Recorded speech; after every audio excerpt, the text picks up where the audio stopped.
Another cold period is ahead, and there is just enough risk for snow in Richmond this weekend to keep us paying attention.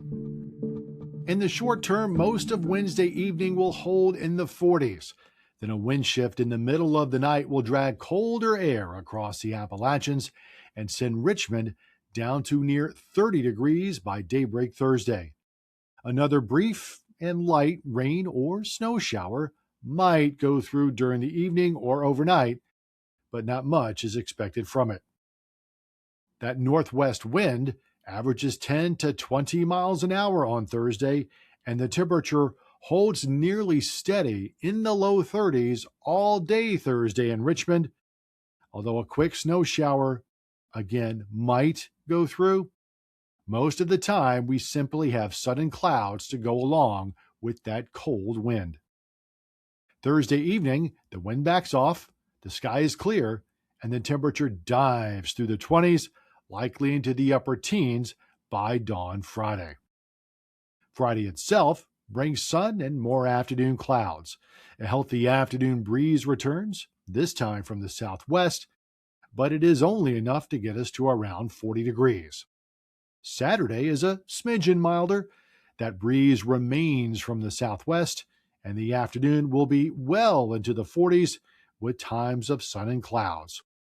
There are suggestions in the data that a brief spell of rain goes through on Saturday morning for an hour or so, but nothing to indicate a consistent day-long rain. Side note, for the inauguration Saturday, the front of Capitol Square faces southwest, right into the direction of the wind on Saturday. If you will be looking toward the James River, the breeze will be right in your face. Sunday brings another set of problems. For several days, the data has been suggesting a large storm in eastern Virginia and eastern North Carolina on Sunday, but keeping its precipitation east of metropolitan Richmond.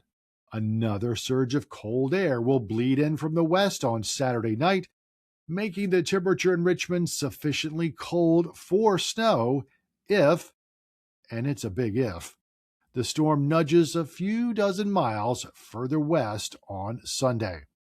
Personally and professionally, I would view any forecast for Sunday right now with caution. Maybe you've seen some maps flying around showing 6 to 10 inches of snow on Sunday. The real risk of accumulating snow in Richmond is there on Sunday, and it needs to be monitored closely. But it is simply too soon to take any action yet. The entirety of the available data do not suggest that much snow in Richmond, and leaning on a singular piece of data to give you the outcome that you want or fear is not a good forecasting strategy. After all, we've seen this movie before. As the expression goes, the devil is in the details, and the details are simply not yet there with any degree of confidence. There will likely be a strong cutoff to the precipitation on the western side of the system on Sunday, and it may be one of those unusual examples where the eastern part of the state gets more snow than into the mountains.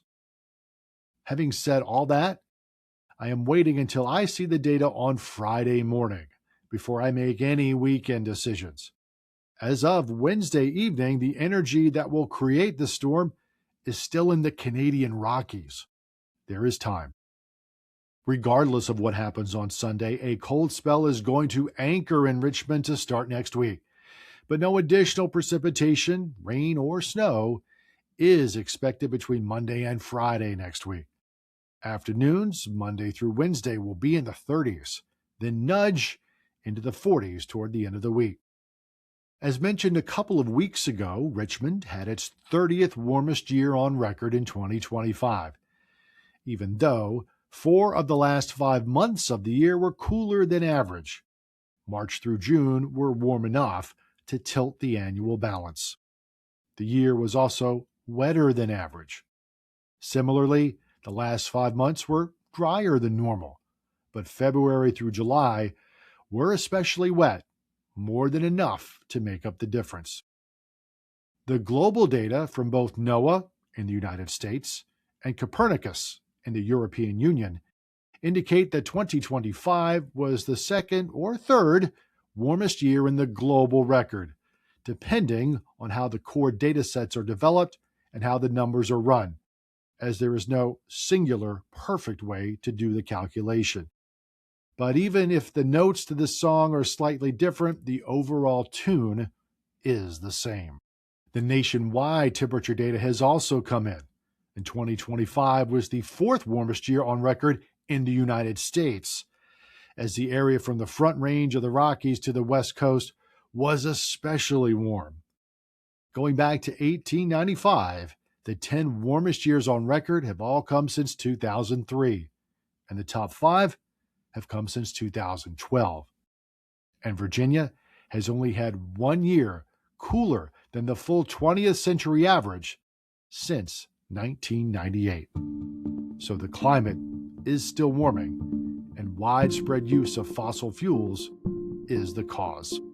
By the way, I have several colleagues at NOAA who work with this data. For the moment, I can say with great confidence that the data has not been compromised, in spite of the events of the last 12 months. The Subtext is a production of Sublet Weather and Consulting, helping you weather the digital world. Find out what a weather consultant can do for you or your business at subletweather.com.